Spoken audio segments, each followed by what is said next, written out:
Hi, I'm Kelley Kali, the director of Lalos House, and you're watching Block Report TV.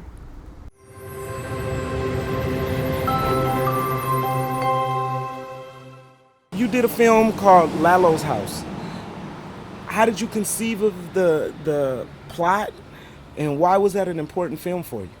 Yeah, so this story just kind of found me. So I was working in Haiti back in 2009 studying children's rights and living conditions, and then the earthquake happened in 2010 and I went back to help.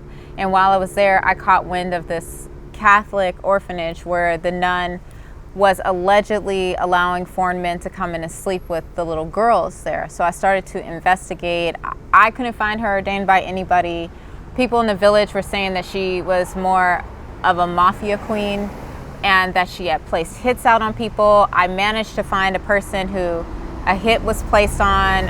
She had fled to Mexico. She gave me information. I investigated this for about 7 years, and that footage is what got me accepted into University of Southern California for my master's. And it was there that I was encouraged to turn this story and use all these truths and the interviews and the things that I witnessed and put it into a fiction narrative, which then became Lalos House. Can you tell us a little bit about the story of Lalo's House that you begin the film with, and why did you name it Lalo's House? Oh, good question. So Lalos House is about two little girls, two sisters who end up in a situation that you wouldn't want any child to be in. And the work that the older sister puts in to try to get them home safely. The story Lalo, so this is based off of the real nun that I was investigating.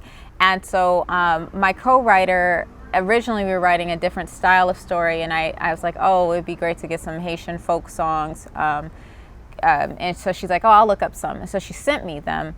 And there's this one called Tizoazo, which is a very popular folk song in Haiti. And the lyrics say, little bird, where are you going? I'm going to Lalo's house. No, don't go to Lalo's house. Lalo eats kids and will eat you too. So then when I heard those lyrics, I was like, what is Lalo? So I started to look it up, and I found out that Fiet Lalo is actually a woman who eats children. So I liken that to the nun that I was investigating, who in essence was consuming these children through consuming their innocence through child sex trafficking. Was that something that was common that you saw in Haiti? Was that something that maybe you didn't see it, but the people that you were around, was it common, or was that a rare occasion? No, it's not common in the sense of like you see it everywhere walking around. This is something that you have to be aware of and find and feel like, okay, something's off here. Haiti is the most beautiful, wonderful, loving country I've ever been to. I just can't get enough of it. The people, the food. I love Haitian food. And so no, you wouldn't just see this there because there's so much beauty in Haiti.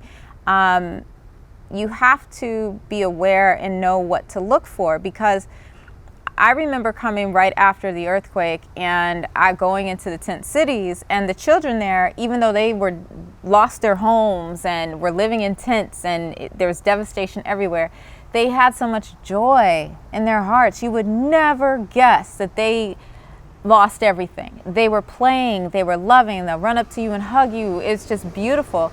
And I remember seeing this orphanage that I was investigating for the first time, and I never saw children with such fear of foreigners in their eyes. And I had traveled all over Haiti, and everywhere I'd gone, the children were joyful, just playing and happy. And this was the first time I encountered children that were actually frightened and hiding from outsiders, which alerted me to wondering what's really going on here. And it was these American doctors who first became suspicious of this particular orphanage, and they're the ones who told me about it, and I continued the investigation. What made you want to tell that story? That story found me. I always say that I really didn't have a choice in the matter. It kind of fell on my lap. I didn't go to Haiti looking for child trafficking, looking for any of that.